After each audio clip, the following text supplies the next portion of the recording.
Hey folks, Jackdaw here. Welcome back to my community-led discussion-based series where I compose my own topical, heavily opinionated video and then throw the conversation at the community for a follow-up video featuring at least 30 of your unique, funny and amazing ideas as possible. Last time I delved into my own personal wish list for the next hero. It's only apt that today I explore many things I'd like to see regarding the next villain of Dragon Age. As I share my own desires, have a ponder about what you would like to see for the next villain and let me know in the comments down below. You can be as silly or as serious as you'd like. I'll gather the most unique comments and feature them in a sequel video soon. Before we get carried away in the speculation, let's explore what we do know so far about the next main threat of Dragon Age. As confirmed in the 2020 Game Awards trailer, the next hero will find themselves against many of Thedas' evil forces. Demons, dragons, darkspawn, even the Dread Wolf himself, affirming that Solas will be antagonistic in some regard and our hero will cross his path. Following that trailer, concept art that was revealed in BioWare's secret book last year shared a small intriguing synopsis for the next Dragon Age. It stated, the evil gods have Thedas in their sights and only heroes can stop them. The shadows of the past stir and new heroes must rise to fight them. So gathering that together, we can confirm the next game will center itself on evil gods with ties to the past, as well as the Dread Wolf rising to fulfill his scheme.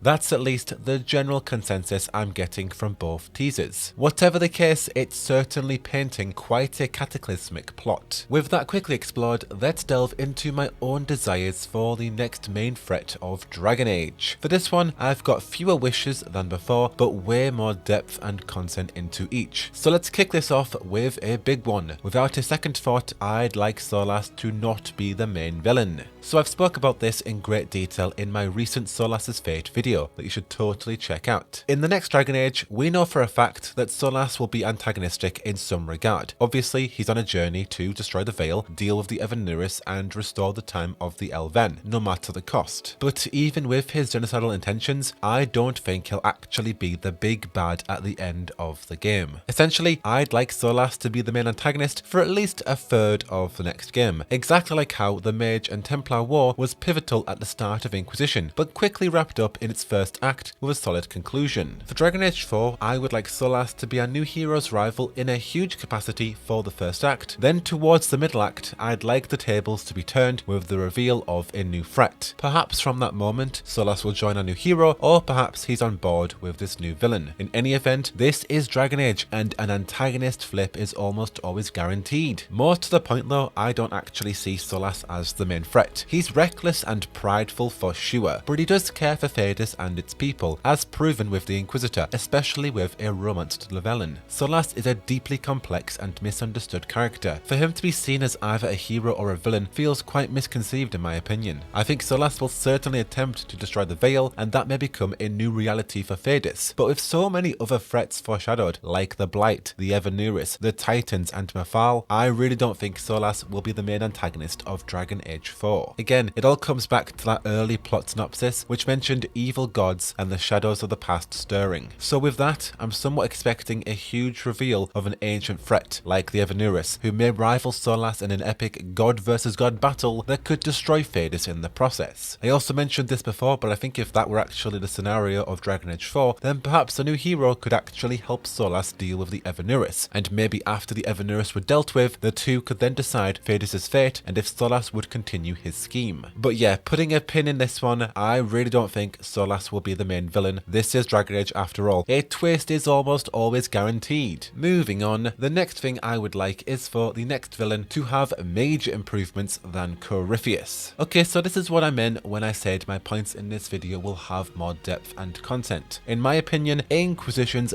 biggest gripe is its villain, good old Corypheus. In complete honesty and transparency, throughout the entire game, Corypheus was a weak and underwhelming rival in my opinion. Very much a dastardly, twirly mustache antagonist with little involvement in the main narrative, which I'll explore at another point. Having said that, regardless of Corypheus's weak involvement and predictability, his build-up as Inquisition's main threat was absolutely fantastic. He was a complete enigma for the first act of Inquisition, which made both the main characters and the player ponder who the identity of the Elder One was, and when it was revealed that Corypheus was the antagonist, it was a great surprise surprise in my opinion, and I imagine it was also a surprise for everyone else because we had literally killed Corypheus in Dragon Age 2's Legacy DLC, so no wonder it pulled the wool from our eyes. His Haven reveal was in fact Corypheus' best moment in Inquisition. At a point of triumph and victory, Corypheus arrived with his pet dragon and an army of mages or Templars depending on your previous choice. Then he destroyed the entirety of Haven, proving that he was a force to be reckoned with. Assuming that Solas isn't the next main threat of Dragon Age, I would love to see more twists like this for the actual threat of the next game. Now, I do have a lot to say about Corypheus. I have created numerous videos in the past critiquing him as a villain. I find that one of the best things about Corypheus' development in Inquisition is how he sets up Solas and his scheme as a major threat to Thedas. While that is some absolute fantastic progression for Solas and his character, unfortunately it was at Corypheus' detriment. Once you put the pieces together, the fact that Solas set Corypheus' path ahead by giving him the orb and whatnot, it feels like Corypheus was just serving as a plot point instead of actually having agency and going to rival our Inquisitor and become a god. And therefore he became a very weak, underwhelming threat that was just used to springboard Solas' ambition. At the end of the day, unfortunately, the best thing about Corypheus is the fact that he sets up a better antagonist in the future, which is a great shame to his character. I think what's most upsetting for me is the fact that conceptually, Corypheus is an incredible villain. Think about it. He is one of the original 7 Magisters who breached the very heavens. He has seen the throne of the Maker. He was a devout follower of the old gods. He represents the old Tevinter set in its ways, and he knows very much about the nature of Thedas, speculatively like the origin of the Qunari. I've been writing a lot of fanfiction lately, and I'll probably share that one day, but I've been exploring how to write a compelling villain, and I've learned that all a villain really is a victim whose story hasn't been shared. For Corypheus, his outrage at Dumat's abandonment fueled him to become a religious extremist. Once he had his beliefs challenged about Dumat's existence, having witnessed the Black City, he returned to the world with the understanding that no gods existed, and therefore he decided that he would become a god himself, henceforth his scheme. It's a beautiful setup. Corypheus has fantastic exposition, but it was just poorly executed for the betterment and favour of Solas' twist, which does work. It's just unfortunate that it's at Corypheus' detriment. In the future, I'd like BioWare to create villains that have agency, to exist regardless of our new hero's plan against them. I'd like them to have a story about why they are the way they are, and what's caused them to become a tyrant or a threat. I'd like them to be more compelling. And honestly, I am not asking for too much because with characters like Solas and Mafal in the works, BioWare have already created these sorts of villains. I suppose really, we're just going to have to wait and see who the real rival of the next Dragon Age is. Anyways, I am not done critiquing Corypheus just yet. Let's move on to my next wish. The next thing I'd like is for more interaction with the next villain. Another downfall of Corypheus was his lack of involvement in the main narrative. He destroyed Haven in a grand reveal, but after that, he withered away and waited for the Inquisitor until the final act. While it was great dealing with Corypheus' many agents like Erimond of Varantium, Florian, and the Nightmare Demon, the battle against Corypheus himself throughout the overall narrative felt rather stagnant. For the next Dragon Age, I would like a villain who shows up in more pivotal scenes to remind you why you're supposed to be against them in the first place. Sometimes I actually forgot why I was supposed to hate Corypheus. Like, yeah, he destroyed Haven, but I've got Skyhold now. You know, I'm living in a castle in the mountains. Why do we need to kill Corypheus again? Oh yeah, I suppose he is trying to destroy Thedas, but like, still, I'm not really that bothered. He gave me this really cool anchor that has amazing abilities. Essentially, I just didn't feel like my Inquisitor had that much motivation towards chasing after and defeating Corypheus. And I think that boils down to Corypheus being quite lackluster and not really having a motivation there. I think a great way to fulfill the next hero's motivation is to have a villain who's more involved. Solas, for example, is perfect because he witnessed everything our Inquisitor did. He was a Judas, always there, always watching, and always silently judging as I drank my tea. For the next hero, assuming Solas is one of the villains, or we have someone who can equal Solas' power, I would love a Star Wars The Last Jedi dynamic with the antagonist. By that, I mean I would like it if Solas or whomever spoke to us in the Fade at pivotal points. Maybe in dreams as they try to persuade or provoke our character to stop, or just offer a full-on lore drop monologue exposition. Now you may say, but Jackdaw, dwarves can't dream. That would alienate a huge part of people's playstyles. To that I would say, well, if Solas is the one speaking to us in the Fade, according to Tevinter Nights, he can give dwarves dreams, so he could fix that right there. Also, Mafal gave dwarves dreams too, so it's sorted out right there. And with this Fade dynamic, we'd get to have proper interesting and enthralling conversations with Solas again, in the context that he is our rival. Think more trespasser conversational moments, but this time the ante is up. He's speaking about his plan more plainly because he thinks that we will not have a chance to stop him. He could show the new hero memories from the Fade, explaining to us what happened in the ancient days of Alaphan. Or even if Solas wasn't our rival and was on our side, he could then do this to explain the Evernuris, Mafal's betrayal, etc. I think this dynamic could be a major aspect going forward for the narrative. It could help showcase Solas' story and what really happened in the pre-Veil times. It would be a really interesting and involved narrative, but I think it makes sense given that currently Solas as the Red Wolf has taken the Fade as his natural residence. He's always there, he's always lurking, so why not give us some conversations with him in our dreams? Moving ahead, a surprising thing that I would like to see is a villain that wins at times. I know, absolute heresy. Sorry to mention Corypheus again, but when he destroyed Haven, it was a beautiful victory for him that paved the way for our hero to become the Inquisitor. But after that pivotal moment, Corypheus just fell into the background and didn't have any more wins. There was no tension against him, there was no stakes, and there was no rising action. For the next villain, I want them to win at key moments. I want to be defeated and feel the stakes of what we're up against. And in my comment section, I do see that a lot of people share this same sentiment. They would like a sort of Infinity War style to the next Dragon Age. The idea that the next hero will be defeated and the veil will come down at the end of the game, leading to a hypothetical Dragon Age 5. Very similar to Game of Thrones' season 7 finale when the wall came down and all hell broke loose. I would love to see if BioWare would actually commit to bringing down the veil, because I would love to see what that could mean for Thedas' new reality. But that's a very extreme example of a win. I would like the villain to succeed at points other than just the first act. It's becoming quite typical of BioWare now, where the villain will just crush the new hero in the first act, but then the hero rises in the second and third act and then destroys the villain. KOTOR, Dragon Age, Anthem and Mass Effect are pretty good examples of this. I would like the villain to win at multiple points in the next narrative, not just the start. In some sense, I wouldn't mind if they won at the end. I'd like the journey surrounding the hero and the villain to be less structured and typical. I want my choices to play into certain victories and defeats. But I also want a villain who feels unstoppable, where we can feel the stakes and therefore the narrative has pressure and we feel that more attached to the characters, the story and succeeding it. As a great example, I thoroughly enjoyed Mass Effect 2's Suicide Mission, where you feel the intensity and anxiety of what you're about to pull off. It's surreal, especially when you're playing that mission for the first time without the knowledge that if you do a specific thing, then certain crew members will die. You have to plan ahead, you have to think tactically, all the while feeling that intense anxiety. It was bloody epic, and I would love to feel stakes like that in Dragon Age, especially when the tensions are rising and the fate of Thedas seemingly is going to hang in the balance. Moving on, I would like multiple choices to deal with the villain. This one is pretty self-explanatory, but it wouldn't be Dragon Age if there weren't multiple choices on how to deal with a key situation. Choices and consequences surround these games, and it's certainly a huge reason why we each love them. For the next villain, if we reach a climax with them, I'd love to have multiple choices to deal with them. For example, going ahead with Solas, we assume some sort of closure, redemption or reckoning is going to go down with him and our Inquisitor. I would like to have more than just one avenue when dealing with the main threat of Dragon Age. Again, like I said, very self-explanatory. Moving on, before I do get to my rapid fire wishes, I would like to see more side villains. Scattered throughout Thedas, I'd love to come across smaller villains throughout the main narrative, depending on our choices. A few examples of some great smaller villains I'd love to come across are the Qunari Tamasaran Rasan, the other 5 Ancient Magisters, remaining Venatori cultists, agents of Fen'Harel, more intelligent Darkspawn, and so on. So I can feel the pressure of the next story. I want even more conflict on top of the current dilemma that Thedas is facing. Stuff like the Qunari War having such an impact that Tevinter is already scrambled before Solas has even started his scheme. And more tension between the Antivan Crows and the Qunari as well. I want even more ramped up tension to the already cataclysmic conflict that it seems like is already going to be there. Anyway, wrapping this up with a few rapid fire silly wishes, I would like to choose a side in the war between the Qunari and the Tevinter Imperium. I would like agents of Fen'Harel mini bosses. I want more crazy Red Lyrium shit, just full stop, you know, in the environments, in the narrative, having bosses that are crazy Red Lyrium. I want new monsters and evil beasties to defeat in the world. I would like a villain or a side villain that we could at least kiss at one point. And ultimately, I just want an evil threat that isn't Solas. Obviously, as I've explained a lot in this video, but if you want more of that and what I see for Solas going ahead and his conclusion, be sure to check out my Solas' Fate Best in Dragon Age 4 video that I have linked down below. But now folks, it is your turn. Let me know down below what you would like to see for the next villain, the next main threats of the next Dragon Age, and you may be featured in the follow-up video coming out in a couple of weeks. But until the next one, I have been Jackdaw, and I should go